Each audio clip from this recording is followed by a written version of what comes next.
U budžetu za 2017. manje je novca za Ministarstvo državne uprave i lokalne samouprave, kažu zato što će dogodine biti potrebno manje novca za socijalne programe. Gde će ipak i za koliko biti smanjen broj radnih mesta, za Dnevnik govori ministarka državne uprave i lokalne samouprave Ana Brnabić. Vaš kolega Dušan Vujović, kada je predstavljao predlog budžeta, rekao je da od vašeg ministarstva nije dobio potrebne podatke o broju zaposlenih i o planu za racionalizaciju. Da li vi večeras možete da nam kažete koliko je tačno ljudi zaposleno u državnoj upravi? U ovom trenutku u javnoj upravi, ono što mi zovemo kao državna uprava, lokalna samouprava, lokalna komunalna preduzeća, dakle sve osim republičkih javnih preduzeća, imamo 425.683 zaposlena i to je za 23.600 ljudi, otprilike manje nego decembra 2014. godine kada smo krenuli u racionalizaciju, što je smanjenje od 4,7% ukupnog broja ljudi. Od decembra 2014. godine, zaključno sa novembrom 2016. godine, imamo 5.380 ljudi koji su dodati na osnovu ugovora o delu i privremenim i povremenim poslovima. Što se tiče republičkih javnih preduzeća, to je 147.000 ljudi.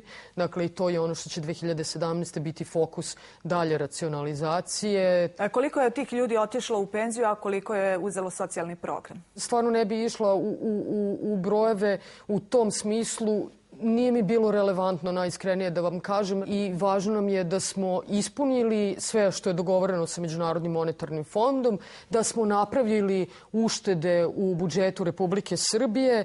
Čiste strukturne uštede zbog ovoga su iznosile 38 miliona eura i da prelazimo u drugu fazu racionalizacije, to je transformacija javne uprave, reorganizacija ministarstva. Da, ali pre 2 godine kada je sklapan aranžman sa MMF-om pričalo se o 75.000 radnih mesta koje treba ugasiti, onda je ta brojka prepolovljena. Sada ulazimo u ovu 3. godinu uz ovaj poprilično mali broj ugašenih radnih mesta u odnosu na taj prvobitni plan.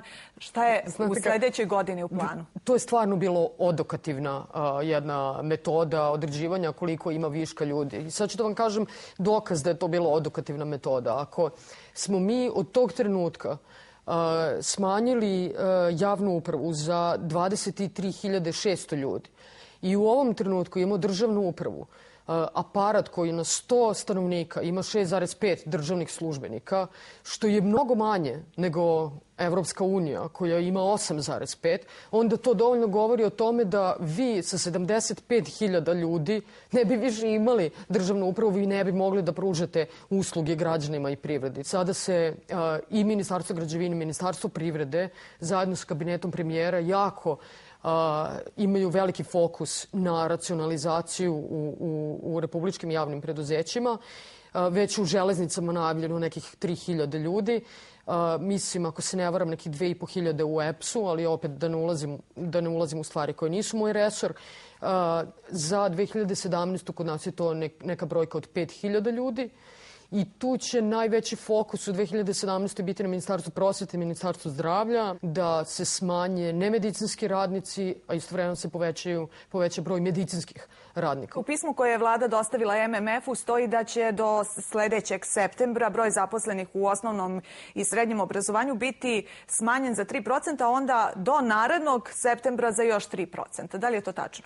To je tačno. Mi mislimo u Ministarstvu državne uprave i lokalne samouprave da je 3% u prosveti, da je to jako, jako ambiciozno. Zajedno radimo sa kolegama iz Ministarstva prosvete na akcionom planu. U tom pismu se pominju i Ministarstvo odbrane i lokalna javna preduzeća. Koliko je tu? Vidite, sve skupa je 5.000 ono što mi treba da uradimo. Ali opet bih nekako, jako bih volela da svi nekako prestanu da pričamo o jednostavnim brojkama. Zato što se uopšte ne radi se više o tome. Mi moramo da radimo sada na reorganizaciji. To je ono o čemu mi sada pričamo i sa Svetskom bankom i sa Evropskom unijom i sa Međunarodnim monetarnim fondom. To znači da će neki ljudi morati da promene vrstu posla kojom se bave? Neki ljudi će morati da promene vrstu posla kojom se bave, neki će zadržati ove poslove, ali morat će da budu mnogo efikasniji. I u principu ćemo svi morati da budemo prema građanima mnogo ljubazniji. Hvala vam što ste bili gost Dnevnika. Hvala vam na pozivu.